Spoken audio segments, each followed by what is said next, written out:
بسم الله الرحمن الرحيم. نبدأ درس الساعة للصف الرابع. لو أنا عندي إناء، عندي خزان، عندي حمام سباحة، عندي كوب ماء، وعايز أعرف مقدار الماء اللي ممكن إن هو نملى بيه الخزان أو نملى بيه حمام السباحة، يبقى كمية المية اللي هيستوعبها الإناء أو أي وعاء زجاجة أو كوب ماء دي بنقول عليها سعة هذا الوعاء أو سعة هذا الإناء. يبقى سعة الزجاجة هو عبارة عن مقدار السائل الذي يملأ الزجاجة. سعة خزان يبقى مقدار كمية المية اللي ممكن إن هي تملأ الخزان. طيب أنا عشان أقيس السعة لازم محتاج وحدات أقيس بيها، فعندي وحدتين، وحدة اللتر ووحدة الملي لتر. اللتر كلنا عارفينه اللي هو عبارة عن زجاجة مية. زجاجة المية دهيت اللي قدامي دي العبارة دي يبقى مكتوب عليها 1 لتر، يبقى كمية المية اللي هتملأ الزجاجة دي كده بنقول عليها 1 لتر. طيب امال ايه الملي لتر؟ الملي لتر لو انا جيت قسمت كمية المية اللي موجودة عندي دي في الزجاجة على 1000 كوباية، جبت كوب ماء 1000 كوب ماء وجيت انا صبيت كمية المية اللي موجودة في اللتر ده على 1000 كوب الماء، بحيث كل كوب يبقى فيه كمية مية متساوية مع الكوب الآخر، يبقى ده هو الملي لتر. فطبعا وحدة الملي لتر وحدة صغيرة جدا، يا دوبك كده ممكن كمية مية تملأ جزء من الغطاء بتاع الزجاجة. يبقى أنا عندي اللتر نفسه هو الزجاجة نفسها، إنما الملي لتر عبارة عن كمية مية ممكن تملأ الغطاء بتاع الزجاجة. يبقى ده بالنسبة للوحدتين اللي أنا هستخدمهم في قياس السعة. طيب أنا عندي الوحدتين بتوعي، وحدة اللتر ووحدة الملي لتر. اللتر هندسيا هو الديسيمتر المكعب. الديسيمتر المكعب هو حجم مكعب طول حرفه 10 سنتيمتر. يبقى أنا لو عندي مكعب، المكعب ده طول حرفه 10 سنتيمتر، يبقى ده اسمه ديسيمتر مكعب. عبارة عن علبة كده زي الحصالة كده، لو أنا صنعتها عبارة عن مكعب طول حرفه 10 سنتيمتر. المكعب ده المية اللي هتملاه عبارة عن ديسيمتر مكعب اللي هي نفسها اللتر. يبقى أنا لو عندي صندوق زي ده كده أو علبة زي دي كده طول حرفها 10 سنتيمتر، يبقى ده اسمه الديسيمتر المكعب بتاعنا. إنما السنتيمتر مكعب ده مكعب أصغر، عبارة عن مكعب طول حرفه 1 سنتي. يبقى طبعا هيبقى كمية صغيرة جدا من المية اللي تملاه. يبقى ده الفرق بين الديسيمتر المكعب والسنتيمتر المكعب. الديسيمتر المكعب هو نفس اللتر، والسنتيمتر المكعب هو نفسه الملي لتر. ايه العلاقة بين اللتر والوحدات الأخرى؟ اللتر هو نفسه ديسيمتر مكعب، يبقى ال5 لتر هي نفسها 5 ديسيمتر مكعب، ال4 لتر هي نفسها 4 ديسيمتر مكعب، ال1.5 لتر هي نفسها 1.5 ديسيمتر مكعب. طيب واللتر بيساوي 1000 ملي لتر، اللتر بيساوي 1000 ملي لتر، واللتر برضو بيساوي 1000 سنتيمتر مكعب، والملي لتر هو نفسه السنتيمتر المكعب. ده هيفيدني في التمارين اللي موجودة على الدرس ده. التمارين اللي موجودة كلها عبارة عن أسئلة إكمال أو اختيار أو وضع علامة أكبر أو أصغر أو ترتيب تصاعدي وتنازلي، كلها بتعتمد فقط على التحويل. طيب زي ما نشوف في التمارين اللي هنوضحها إن شاء الله. هنا السؤال الأول بيقول لي اكتب وحدة القياس المناسبة، ومديني مقدار الماء الذي يملأ حمام السباحة. أنا عندي حمام السباحة كمية المية اللي موجودة فيه لو هي طبعا كبيرة يبقى أنا هقيسها باللتر، لو هي كمية قليلة يبقى أنا هستخدم وحدة الملي لتر.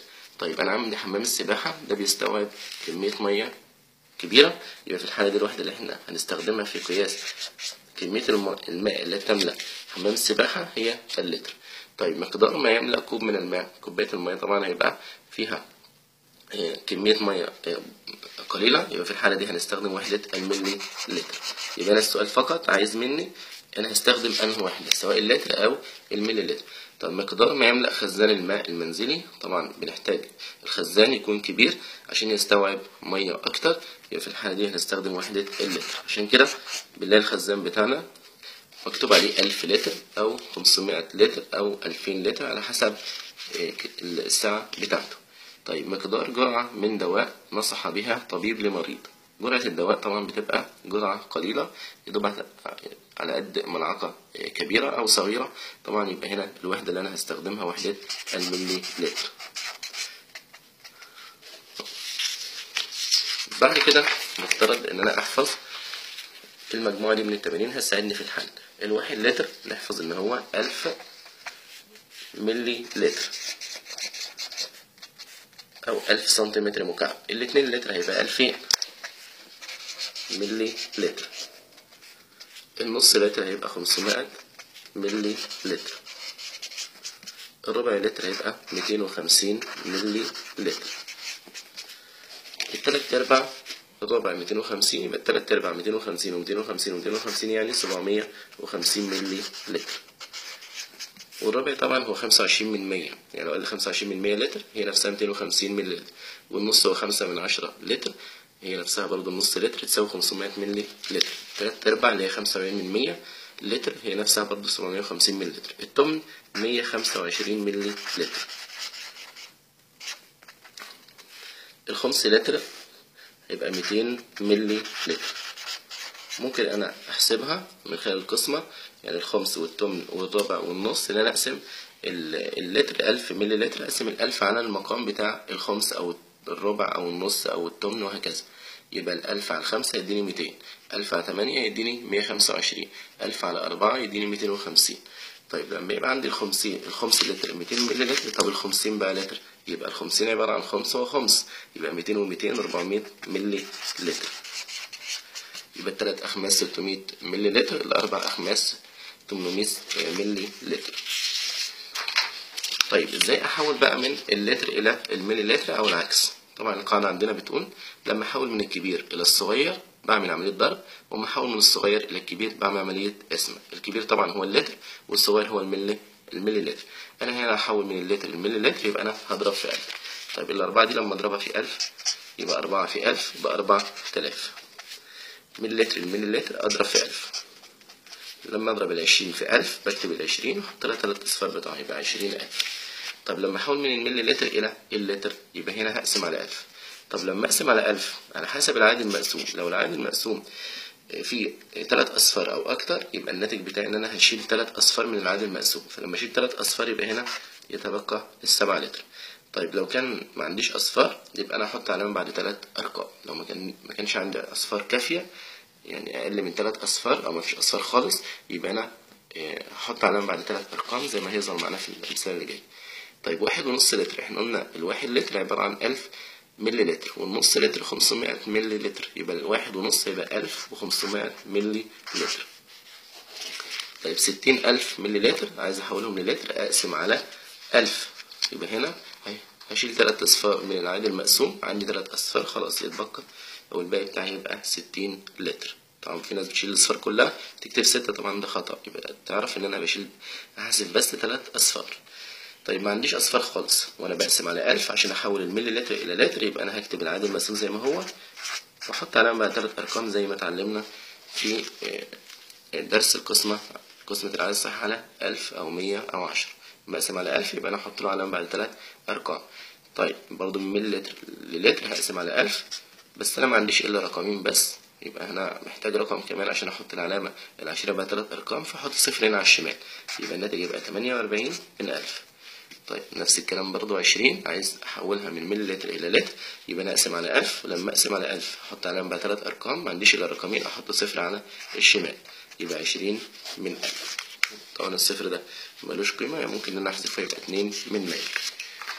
السؤال اللي بعده بيقول لي ضع علامة أكبر أو أصغر أو يساوي. عشان أقدر أعرف العلامة المناسبة يبقى لازم العددين اللي عندي يكونوا من نفس الوحدة. هو بيجيب لي 1 لتر و150 ملي لتر، يبقى لازم أحول اللتر أخليه ملي لتر أو الملي لتر أخليه لتر. الأسهل إن أنا أحول اللتر إلى ملي لتر، يبقى 1 لتر هنا هيبقى 1000 ملي لتر زي ما احنا حفظنا. الناحية التانية 150 ملي لتر، يبقى العلامة المناسبة هنا علامة أكبر من. طيب الاتنين لتر ب2000، الاتنين لتر ب2000 ملي لتر، وهنا 2750 يبقى أحط علامة أصغر من. 3 أرباع ب750 ملي لتر، وهنا 750 ملي لتر أحط علامة يساوي. الربع ب250 وهنا 245 يبقى أنا أحط علامة أكبر من. هنا 500 ملي لتر وهنا تلت لتر، تلت لتر بيساوي 333 وتلت ملي لتر، 333 وتلت ملي لتر، أو ال500 ملي لتر دول ممكن أقول عليهم نص لتر. طب مين اللي اكبر، النص لتر ولا التلت لتر؟ لا، النص اكبر من التلت، يبقى هنا احط علامة اكبر من. طيب 3000 ملي لتر وهنا 30 لتر، يا اما اقول 3000 ملي لتر ب 3 لتر ويبقى هنا 3 لتر اقل من 30 لتر، او ال 30 لتر بيساوي 30000 ملي لتر وهنا 3000 ملي لتر، يبقى برضه احط علامة اصغر من. يبقى هنا متاح ان انا احول الى لتر او الى ملي لتر. طيب هنا 4 لتر وهنا 4 ديسيمتر مكعب، اللتر هو نفس الديسيمتر مكعب، يبقى انا احط علامة يساوي طالما هو نفس العددين. آخر سؤال معايا، رتب تنازليا أو تصاعديا. هنا بقول لي رتب تنازليا وبيديني 4 كميات: 8 وربع لتر، 9000 ملي لتر، 5 لتر، 6500 ملي لتر. طبعا عشان أنا أقدر إن أنا أرتب يبقى لازم كله يبقى من نفس الوحدات. فعندي دلوقتي طريقتين، يا إما إن أنا أخلي كله بالملي لتر وده هيبقى سهل، أو أخلي كله باللتر لو تقدر تعملها. طب لو انا اخلي كله بالملي لتر، 8 لتر ب 8000 ملي لتر، وهنا عندي ربع، الربع ب 250، يبقى دي 8250 ملي لتر، وهنا 9000 ملي لتر اسيبها زي ما هي، ال5 لتر ب 5000، وبالتالي كده اقدر ان انا ارتب، لان هنا دي برضو بالملي لتر، وارتب تنازلي من الكبير للصغير. او ان انا هسيب ال8 وربع لتر زي ما هي، ال9000 ملي لتر عبارة عن 9 لتر، وال6500 ملي لتر عبارة عن 6.5 لتر، واشتغل على اللترات كده او كده، الاتنين صح. طيب انا حولت الملي لترات، هنا عايز ارتب تنازلي، خلاص يبقى اكبر عدد عندي هنا هبدا بيه ترتيب ايه؟ ترتيب التنازلي من الكبير للصغير، يبقى هبدا ب 9000 ملي لتر، يبقى ده رقم 1 في الترتيب. بعد كده عندي 8 وربع اللي هي 8250 ملي لتر، دي رقم 2. بعد كده عندي 6500 ملي لتر، دي رقم 3. واصغر حاجه هنا 5 لتر اللي هي 5000 ملي لتر. طيب نفس السؤال، ربع لتر 450 سنتيمتر مكعب، 1750 ملي لتر، و2 ديسيمتر مكعب. طبعا عشان برضه نفس الكلام ان انا اقدر ان انا ارتب لازم كل ده يبقى من نفس الوحده. النص لتر احوله يبقى 500 ملي لتر، 450 سنتيمتر مكعب هي نفسها الملي لتر فخلاص اسيبها، 1750 ملي لتر خلاص اسيبها، 2 ديسيمتر مكعب دي ب 2000 سنتيمتر مكعب او 2000 ملي لتر. كده بقت الوحدات كلها من نفس النوع. هدور على اكبر عدد، هنا 500 450 1750 2000، يبقى ده رقم 1 في الترتيب اللي هو ال2 ديسيمتر مكعب.